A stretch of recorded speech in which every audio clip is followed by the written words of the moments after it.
This is cassette number 120 in the Capitalist Reporter Commercial Intelligence Program. Today we'll be speaking with Richard Berman, feature editor of the Capitalist Reporter, who has just completed a very extensive study of the travel field, ferreting out the most ingenious ways to make money in the booming travel field. Now, Rich Berman says from your own home, and in very little time, you can be making $20,000 a year. Rich, how does this work exactly? Well, the way you do that is to become what's known in the travel business as an outsider. You see, someone who is a travel agent has to go through a great deal of time and expense before he becomes appointed by the airlines. And we'll get into that later. But the outsider doesn't have to go through much of anything. All he has to do is bring the group bookings or individual bookings to the travel agent, and the agent pays him as much as 60% of his commission for receiving those names. So that if you're a person who's, let's say, very politically active in your community, or you belong to a lot of bridge clubs or bowling leagues or what have you, and you're the person who plans their trips, and you deliver that entire booking to the agent, he'll pay you up to 60% of his commission. Now, the amount of commission he pays you varies depending upon how much of the work you do. In other words, if you just bring him the names, he might only pay you 10 or 15%. But if you take care of all the paperwork for him, if you're knowledgeable about the travel field, he'll pay you up to 60% of his commission. Now, an awful lot of people are doing this, and there are a lot of people making $20,000 and up a year just out of their home because they have a lot of various contacts. They know a lot of people. Well, does the person, the outsider, does he have to incorporate himself? Is he a company, or is he just a person? Can anybody just start doing it? He's just an individual. Anybody can do it, and all you have to do is go to your local travel agent and make an arrangement with him as to what percentage of his commission he'll pay you. Now, if you live in a fairly large town, there's nothing wrong with going to see every travel agent in town until you get the best deal. You have to think about who your contacts are. If you're a school teacher, for example, why not book charter trips with the other teachers in the school? No matter who you are, you have some contact with groups of people. And the interesting thing here is that you not only make a commission on the airline flight fare, but you get a commission on the hotels they stay in, you get a commission on cars they rent, you get a commission on the whole package. And well, all I was going to ask you is, how can you be sure that you'll be getting your commission from the travel agent? I mean, how will you know what hotels they stayed at and what they were paid and all this matter? How can you trust? How can you protect yourself? Because if you do this in the right way, and later on I'm going to tell you how to take a very inexpensive and get a very good inexpensive travel correspondence course from the International Association of Travel Agents. If you do this in the right way and are knowledgeable, you plan all these hotels. You plan everything. And on the basis of the fact that you plan everything is the basis on which he gives you even a higher commission. So you know exactly what's spent, and in fact you collect the money in most cases, as an outsider. Well, in planning a tour, is there any minimum number of people that really constitute a group that a travel agent is interested in? No, in fact, you can bring him you can make an arrangement even just to bring him individual names, and he'll give you a commission. Of course, the more you bring in, the better off you are. I'd like to show you just how a group tour breaks down in terms of money for you, the outside agent. Let's say you're sending a group of 35 people to London for 3 weeks. Now, here's the way the trip might look. Although the fares, hotels, and the other expenses change according to season, the number in the party and the latest fare revisions and the class of service and other variables will change. But group fare round trip to London is presently $304. So your total transatlantic air cost is about $10,640. Now let's arrange for a bus to and from the airport. It's $1.20 actual cost one way. So the agent makes it, let's say, $2, bringing himself a profit of $56 on the airport transportation. Now the hotel. Let's say it's first class, but it's not ritzy. That would be about $33, or about $24,255 for the whole trip, though that would probably vary with the number of single and double rooms and meals, a week spent in the country, and so on and so forth. Now let's add 2 sightseeing tours. For one around the city at a $2 net cost paid to the carrier, the agent might charge $2.75, making himself $26.25 on that leg of the trip. Now, how about a side bus trip to Shakespeare country? This trip costs $7.50 net. The agent adds another $1.40 to each fare, bringing in another $45 for himself. This figuring doesn't include kickbacks for the agent or for the tour conductor, who might turn out to be the same person. So here's how the agent's profit adds up, after splitting the hotel and flight cost commissions with the agency. The flight, you get 5% of $10,640, so let's say you get $532. The hotel, 4% of $24,255, so let's say you get $970. The airport transportation profit, $56. Sightseeing tour profit, $26. A countryside trip profit, $49. So what you made out of this one trip of 35 people to London was $1,633. Well, Rich, if this is so easy, why should anybody become a travel agent? Well, I think people should become a travel agent. In fact, there are now 14 million travel bookings being made a year, placed through North American travel agents, and the business is booming like crazy even today. The point about becoming a travel agent is it's a long and difficult and arduous task to start from scratch. The simplest way to become a travel agent is to buy out an existing agency, and I'll explain what I mean. You see, to become an agent from scratch, you have to be appointed by the various airlines in order to be able to represent them and receive commissions from them. If you wanted to start from scratch, what you'd have to do is find a location, open up an office there, and then apply to the Air Traffic Conference, which is the domestic airlines, and the International Air Transport Association, which is an association of air carriers who fly out of the country. So you'd begin by trying to sell various trips. But at that point, you would not receive any commission. After 6 months, your standing would be reviewed by these associations, at which time they'd decide on the basis of the amount of your productivity whether they actually want you to be a travel agent. But during that period, you'll be operating without any commissions at all, and you'll be operating with the expense and the overhead of your office. But if you buy out another agency, the conference will generally approve the change of ownership without this long waiting period. Now, each conference establishes its own criteria for approval. An applicant has to meet the conference's standards pertaining to financial responsibility, business experience, and so on. Since each conference has specific standards for approval of agent, you have to contact these various conferences directly. So I'm going to give you the names, and these are very valuable names, of the various transport conferences. For domestic airlines, you want to be appointed by a domestic airline, write to the Air Traffic Conference of America, 1000 Connecticut Avenue Northwest, Washington, D.C., 20006. For international airlines, to be appointed by an international airline, write to the International Air Transport Association. They're at 1155 Mansfield Street, Montreal 2, Quebec, Canada. Caribbean Cruise Lines. For a Caribbean cruise line, write to the Caribbean Cruise Association, 17 Battery Place, New York, New York, 10004. To be appointed by the Trans-Pacific Steamship Lines, write to Trans-Pacific Passenger Conference, 2 Pine Street, San Francisco, California, 94111. To be appointed by Transatlantic Steamship Lines, write to Transatlantic Passenger Steamship Conference, 17 Battery Place, New York, New York, 10004. And to be appointed by domestic railroads, write to the Rail Travel Promotion Agency, 436 Union Station, Chicago, Illinois. Well, we're reading so much today about low-cost travel. Fares across Atlantic are now very low, and the trend of people to put a few things in their bag and take off. In other words, the day of the grand tour seems to be passing. How does that affect profits in this business? Well, I don't think you're correct, first of all, in saying the day of the grand tour is passing. 1/4 of all the travel agencies in the country are averaging over $1 million a year in gross annual sales. So, and this figure is rising every year.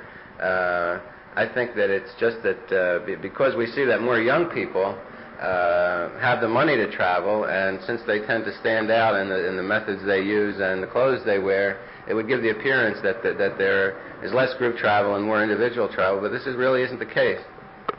So what you're saying is the kids are merely expanding the market. and the basic wealthy, well, let's say the expensive travel section is just staying the same, or maybe even increasing. That's true, more than ever. I'd like to, before we leave the area of why someone should become a travel agent, I think we ought to talk about some of the travel benefits you get as a travel agent, because this is certainly something to consider. Free trips are usually offered to travel agents in an area that various touring companies are trying to open up or trying to develop. So they'll try to get as many travel agents as they can there, so that the agents can become familiar with the market and try to sell it for them. And these are called familiarization tours. A few months ago, one of the agents I talked to took a familiarization tour on the Cunard lines. Cunard had put out a new service, a new ship, the Cunard Adventurer, which operates out of San Juan on 7-day cruises and also includes charter flights from New York to San Juan and return. Just before they began this program, they invited a number of travel agents for an abbreviated 3-day cruise, which included flights back and forth just to give the agents a feeling of how the operation worked. This entire trip was free, and this is typical of thousands of free trips being offered agents every day. Of course, you can't take advantage of them all. You'd never be in your office to make any money. Now, another travel benefit comes directly from the airlines. If a person's been with a travel agency for a minimum of a year, he can get 2 discount tickets a year for foreign travel, and he only has to pay 25% of the fare. For domestic flights, he'd get 1 ticket like that a year. Also available to travel agents are free courses in scheduling and writing tickets offered to them by the airlines. Well, that means then if a return airfare across Atlantic is $250, a person in the travel business for a year can get across there for $60 return. That's fantastic. It is. It's nothing to sneeze at, and it's certainly a consideration when you're thinking about opening up a travel agency. It's also important, too, because it's very important that a travel agent is well-traveled. It makes a big difference when a prospective traveler or customer comes in and asks about a certain part of the world, and you can tell them, yes, I've been there, this restaurant's fantastic, so-and-so is great. It gives him a feeling of confidence, and it makes more sales for you. And conversely, nothing is worse than a travel agent who doesn't know his field. That reminds me of the time I was going to Palm Beach from New York, and the travel person, who must have been new in the business, was confusing with Palm Springs. And not only that, I came across a real dimwit who, I was going to Nassau, Bahamas, and I asked how far was it to Grand Bahamas Islands, Freeport, I think, yeah, Freeport. And this person said, oh, there's about a 5-hour drive. Well, and that's one example of what not to do. Of course, I talked about the difficulty of starting your own agency, and one area that would be very important to listeners is capitalization. You know, how much money do you need to start a travel agency? So first, let's get into how much working capital you've got to have on hand, because you're laying money out to the airlines, and not all of it's paid for. Every 10 days, 3 times a month, the agency has to make up a report listing all the airline tickets it sold during that 10-day period. Now, it deducts its commission from that amount and sends the balance to the airlines. In many cases, particularly when it's an individual booking, usually for a vacation, the agency collects the money immediately so that it has the money before the passenger gets his documents, and the agency doesn't have to lay the money out for him. But in the case of commercial accounts, where someone handles the travel arrangements for a company which has personnel flying to various destinations, they don't pay that rapidly. Usually they pay the 10th of the following month, so that you can see where the agency would have to have the capital on hand to lay out what it pays the airlines while it's waiting until the 10th of the following month to be reimbursed. And in addition, in order to go into the travel business, you would not be approved by the various conferences unless you had a minimum of $20,000 operating capital. A thought just occurred to me, Rich. Supposing you as an outside agent book a tour of 30 people, let's say, and you collect your commission, can you also, as a bonus, go along with that tour free of charge? Well, that's the most common thing that's done by outsiders. Naturally, the people you're booking in most cases are people that you have some relationship with, either a professional relationship or they're friends of yours, so that they almost expect that you're coming along on this trip, but you're not just running around ripping them off, but you're planning a trip for all of them. And this is the most common thing of all, that the agent arranges for you to go along as a kind of tour guide, and everything is free. So that, of course, is another advantage to being an outsider.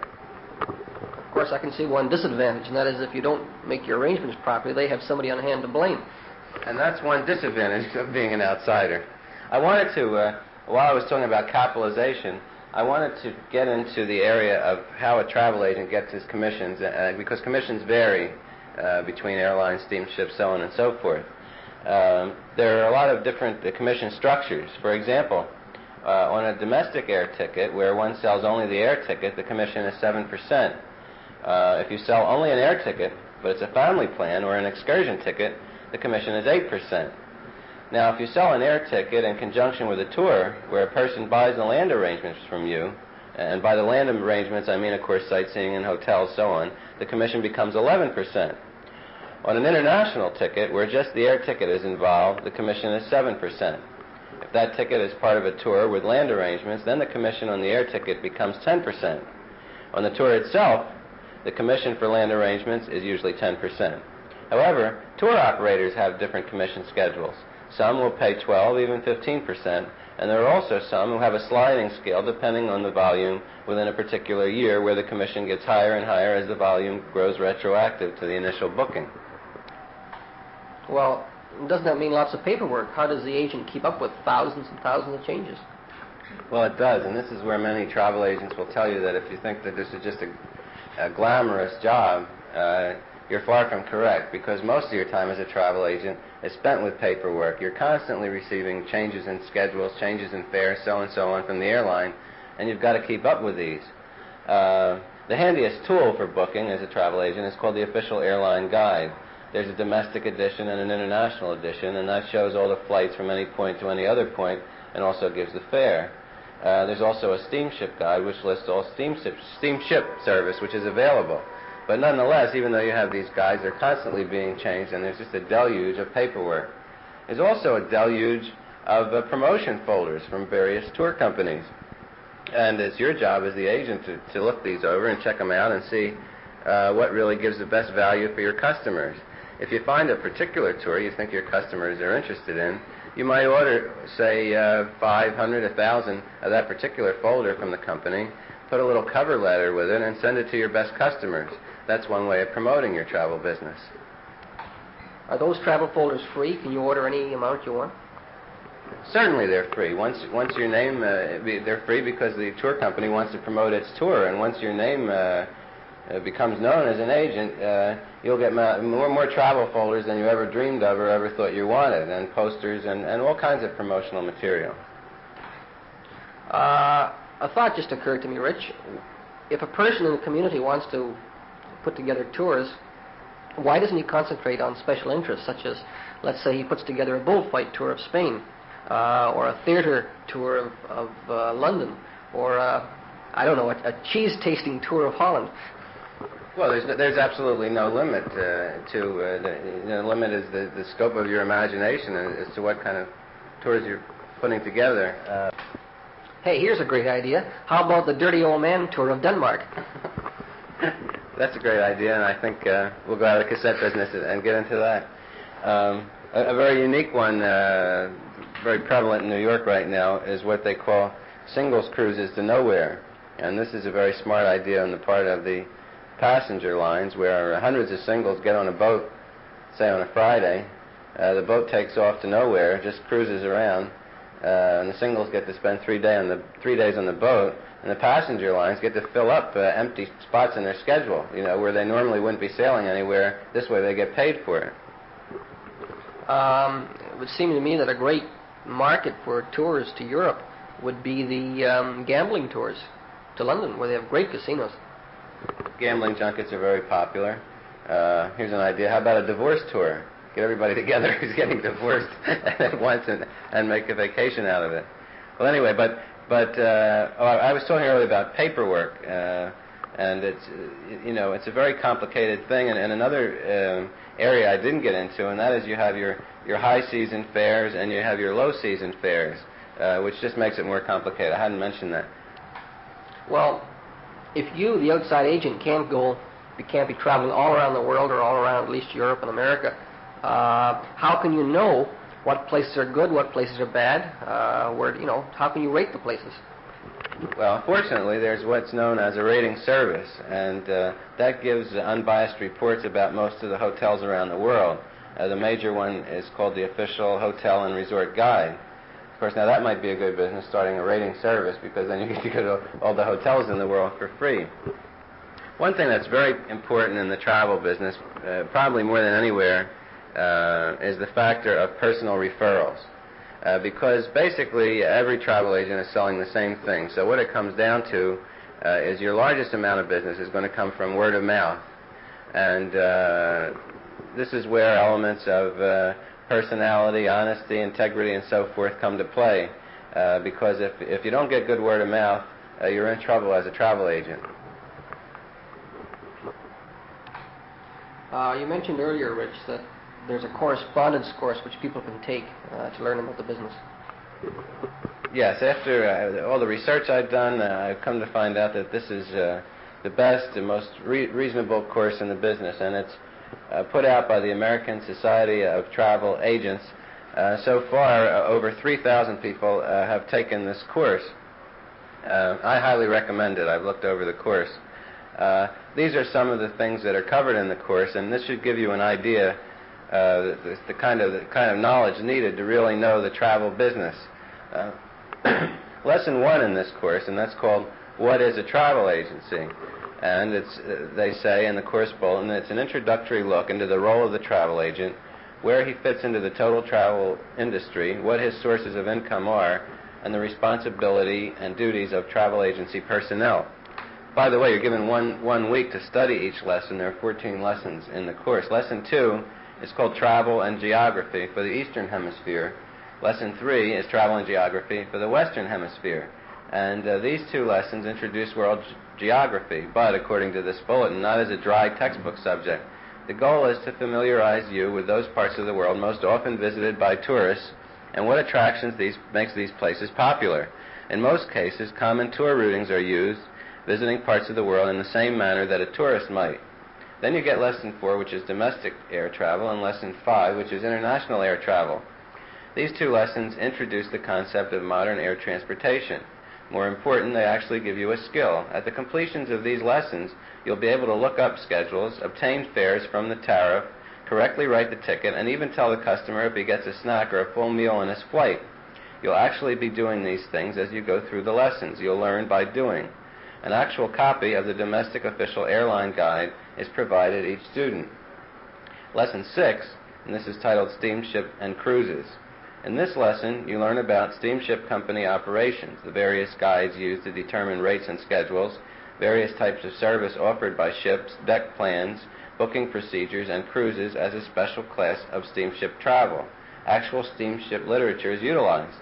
Lesson 7 is on hotels, an introduction to hotels and resorts, the many services they offer, how the travel agent makes reservations, guides, hints for selecting the right accommodation for each client, etc. Lesson 8 is on railroads and motor coaches. It's a look at railroads, bus lines, and motor coach companies in both the U.S. and abroad, how they operate, what services they offer, how reservations are made, guides, fares, etc. Lesson 9 is on motoring, car hire, and purchase, a look at how private motoring fits into the travel industry, what services are available, how reservations are made, guides, etc., foreign and domestic, how to arrange for a client to purchase a car overseas. Then Lesson 10 and Lesson 11 are tours, domestic and international, and these two lessons introduce the concept of tours using package tours, designing special or independent tours, and hints for selecting or designing the best tour for each customer. You'll actually plan a special European tour from start to finish. Lesson 12 is on group travel and the special problems involved in group travel, charters, and so on, benefits afforded the customer and the travel agent by group travel. Lesson 13, this is something I didn't bring up earlier, by the way, is documents and other services. And this is how to determine those very necessary documents for travel, ensuring that your client knows about them and knows how to obtain them. Other miscellaneous or extra services, including customs information, that you can set you apart from other travel agents, being able to provide this service. Lesson 14 is called Selling the Complete Travel Service. The agent does much more than sell airline or steamship tickets. He provides a complete travel service to each individual customer. This lesson includes customer contact, providing the maximum service for him, and showing him the benefits of making all his travel arrangements through your agency. Then there's what's called a special report supplement, and it's called a survey of world tourism, and that's an in-depth report on modern-day tourism, how it affects economics, how nations fare in the tourist market, business versus pleasure travel, new trends in the travel industry, and forecasts for the future. Now, when you've successfully completed that course, the diploma you receive from the American Society of Travel Agents is widely recognized throughout the industry as an indication of competence in travel agency skills. And while they don't offer a placement service, and they can't guarantee employment, they do enter your name and address as a course graduate in an official mailing which reaches more than 5,000 travel agency members in North America, and there's no charge for that. And of course, probably one of the best ways to become knowledgeable in this field is to go to work for a while for a travel agent. So to get all the information on this course, I strongly recommend you write to the American Society of Travel Agents, Training and Education Department, 360 Lexington Avenue, New York, New York, 10017. Tell me, Rich, are there any trade publications the average guy can get, like by going to his library and getting these trade publications and reading these magazines and getting a feel for just what goes on in the industry? There certainly are, and they not only give you a feel of what's going on, but they list jobs available in the travel industry. They list travel agencies up for sale, and a lot of useful articles about the travel business. Here are the names and addresses of the top publications in the travel field. There's the American Association of Travel Agency Travel News, and they're at 488 Madison Avenue, New York, New York, 10022. There's the Travel Trade Magazine, and that's at 605 Fifth Avenue, New York, New York. They all seem to be in New York. There's the Travel Agent Magazine, that's at 2 West 46th Street, New York, New York, 10036. There's the Travel Weekly, and that's at 1 Park Avenue, New York, New York, 10016. Then there's the Travel Age East, and they're at 211 East 43rd Street, New York, New York, 10017. I suppose the summertime, the vacation period, is the busiest time for a travel agent. Well, that's a very busy time, but of course, I think the Christmas holiday is perhaps the busiest time. In the course of speaking to different agents and preparing for this cassette, one agent was telling me a story of how a good friend of his called him only about 3 days before Christmas and told him he wanted reservations for a good hotel in the Caribbean, which is almost impossible. But this guy was a very good customer of his, and so he didn't want to lose this relationship, and he telegrammed all the top hotels in the Caribbean, and he said, if you have any availabilities or if there's any cancellation, please let me know. I need to get a room for 2 people, for the Christmas holidays. Well, he was very elated when he got back a telegram from one of the top hotels saying, yes, we've had a cancellation, we can give you the 2 rooms. So he called the guy up and he said, well, guess what, I've got you 2 rooms in the so-and-so hotel. And the guy said to him, well, he said, I don't know if I want to take those 2 rooms. And he said, what do you mean? And he said, well, if you were able to get them, he said, must not be a very good hotel. And that's the true story, and that's just one of the difficulties you can run into during the Christmas holiday period. Rich, I'd like to talk about charter flights for a few minutes. For the outside agent, are there any things he should know? Are there any particular advantages for him getting money? How about this? Well, there's what's known as a GIT fare, which is a group fare, and which is substantially below the regular fare to the same area. In some cases, a saving of as much as $100 per person. But in order to get that fare, the passenger has to buy the whole package, which includes hotels, sightseeing, and in some cases car rentals. Of course, in all these charter arrangements, you have to belong to some organization which is not formed specifically for travel. whatever the group is formed for, bowling or what have you. And yes, this is what helps the outsider to sell the group, is the cheap fare they can get in a charter arrangement, and why he can say to them, let me plan your travel plans rather than going to the airline. Well, here's something else, Rich.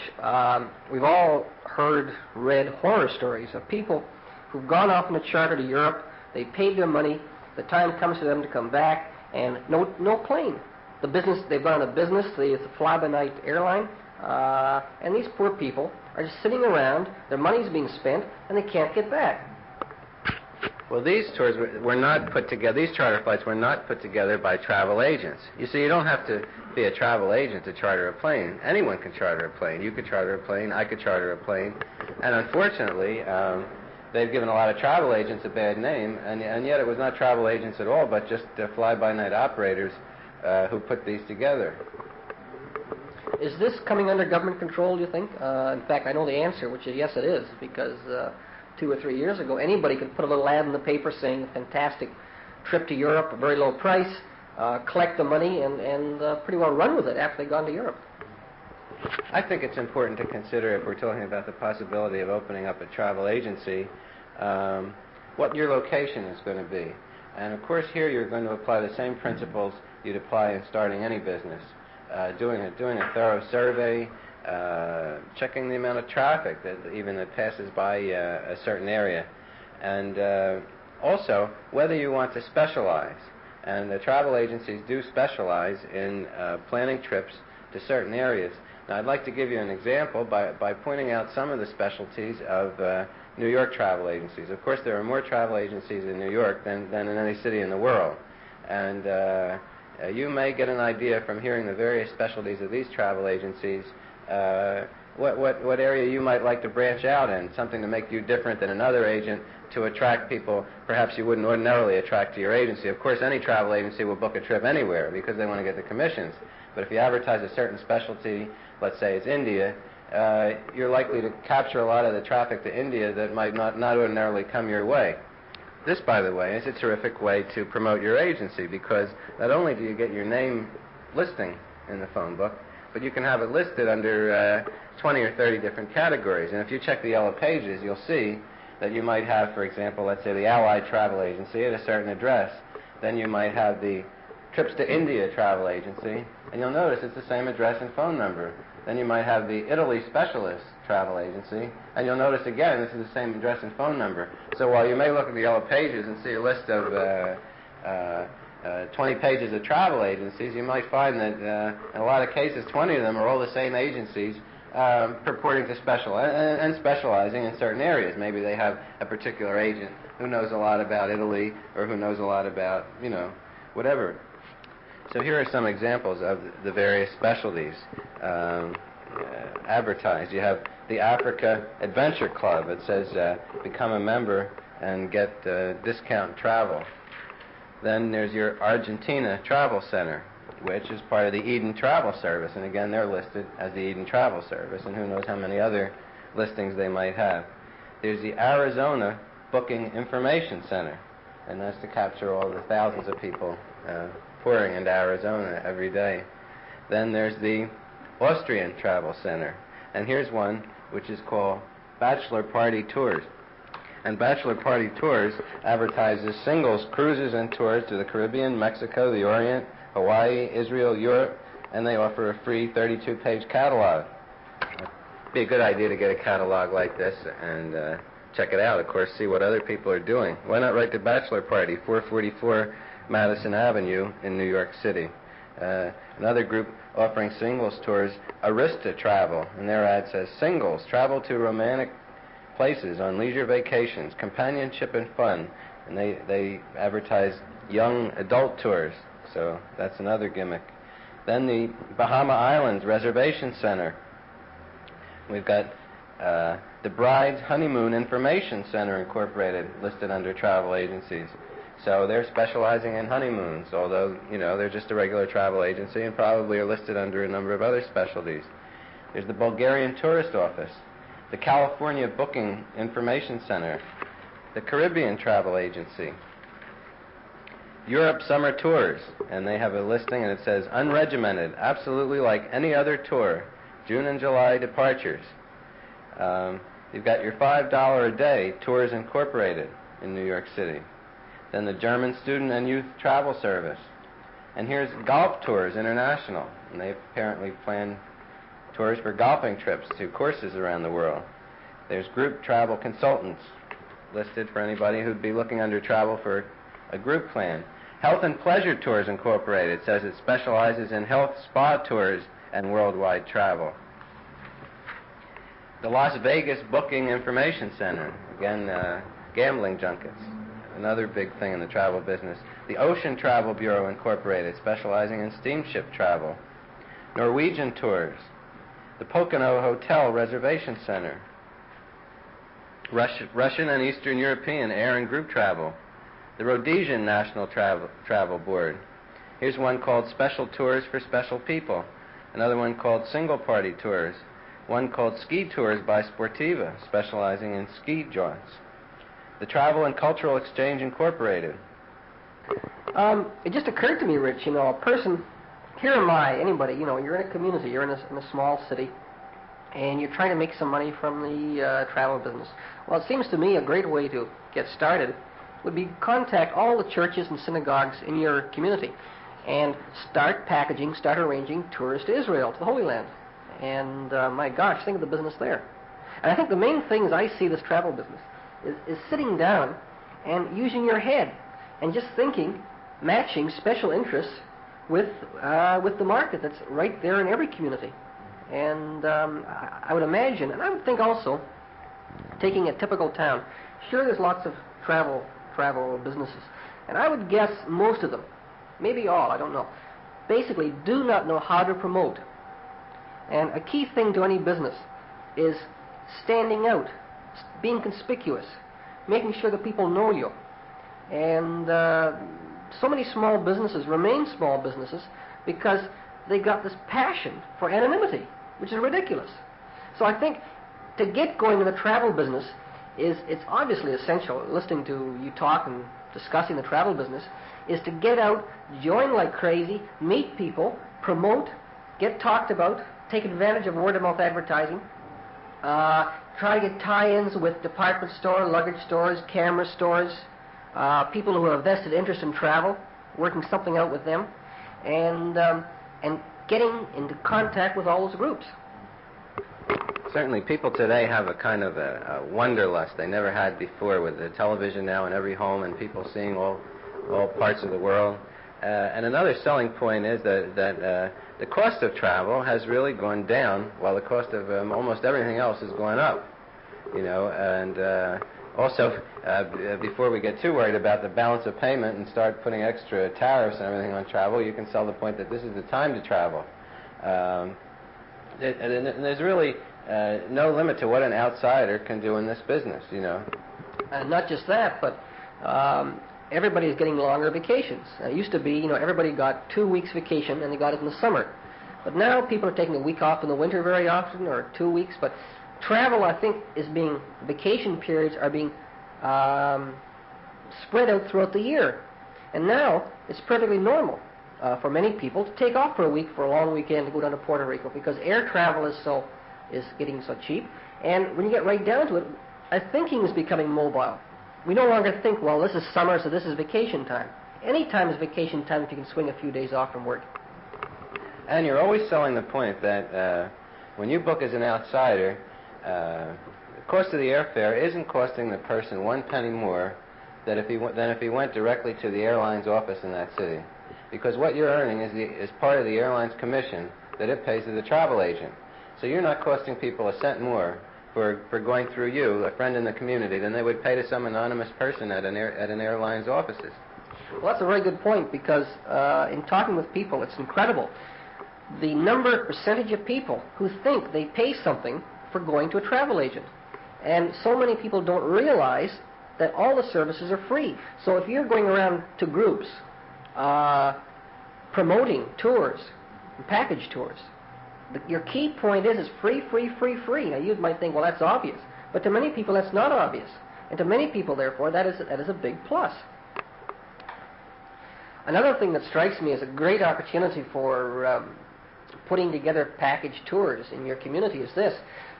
In many parts of the world, of course, there are special events that occur, such as a music festival in Salzburg or somewhere, let's say a coronation in Britain, all kinds of things, major events that take place. So be on the lookout for these major events, something happening in anywhere in the world. The Olympics is a great example.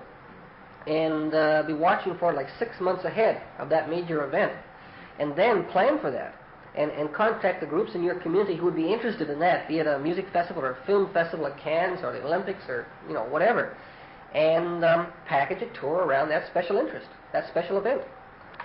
Another kind of tour that's beginning to become very popular, and I would say it's going to become really popular in the immediate years to come, is travel tours for teenagers. And the advantage of it is this. Kids are becoming very mobile. They're off to Europe. They're flying off here and there. But parents are kind of worried because what's a 17-year-old or 18-year-old going to be, doing on his or her own in Europe? Now, there are special teenage student tours being put together. And there's 1 or 2 adult chaperones, supervisors going along with it. And the advantage is, of course, that the kids get a chance to work off some of their wanderlust, but it is under adult supervision. Now, obviously, this would appeal to a family with a above-average income, and this could be worked out through schools or church groups or whatever. But again, if you package the tour for kids, and you put in 1 or 2, maybe a couple of teachers from the local high school or something, so that the parents are perfectly assured that not too much is going to go wrong in Europe, this would be a very good idea. And being an outsider would be a great way for somebody to work their way through college because, as you mentioned earlier, there's nobody traveling more today than young people for a myriad of reasons. And so with a little ingenuity, you can more than work your way through college with a lot of extra money for dating just by coordinating the travel at your university. Or another idea, if you live in a medium-sized city or a small city, contact high school teachers in certain areas, let's say all the English teachers, okay? And you put together a tour of the literary highlights of Britain, let's say. Shakespeare country and the Lake country up in northern in England, whatever. And this obviously would appeal to English high school teachers. Well, there's no limit as far as what you can put together. There are archaeological excavations, safaris. There are special theatrical tours, which might take you from the Palladium in London to an opera in Rome, so on and so forth. I understand there are even tours for nudists hitting the major camps around Europe, so there's something for everybody, no matter what you're interested in. Or another idea, many people are interested in antiques, so find the places where the major antique markets are in Europe. Because remember now, antiques come back into the U.S. duty-free. And you can buy antiques much cheaper over in Europe. So find out, let's say, 5 major cities in Europe where there are major centers for antique buying. Put together your antique tour. And go over and hit those 5 cities, and people start buying up all this stuff and bring it back in free of charge. Well, did you know that there are special tours that just go to specific duty-free shops which specialize in bargains in certain areas? And of course, some duty-free shops sell everything, including cars. Beyond the booze and sweaters and cameras, but they go on to just about everything. 2 major points, of course, are Amsterdam and Shannon. Well, I'd like to say at this point that if anyone has any further questions on travel, if there's any area we haven't covered, just write a note to the travel editor, at the Capitalist Reporter, 150 Fifth Avenue, New York, 10011, and we'll be glad to answer your questions to the best of our ability, or else refer you to an expert who will be able to answer them. I'll repeat that. That's the travel editor, the Capitalist Reporter, New York, 10011. This has been cassette number 120 in the Capitalist Reporter Commercial Intelligence Program.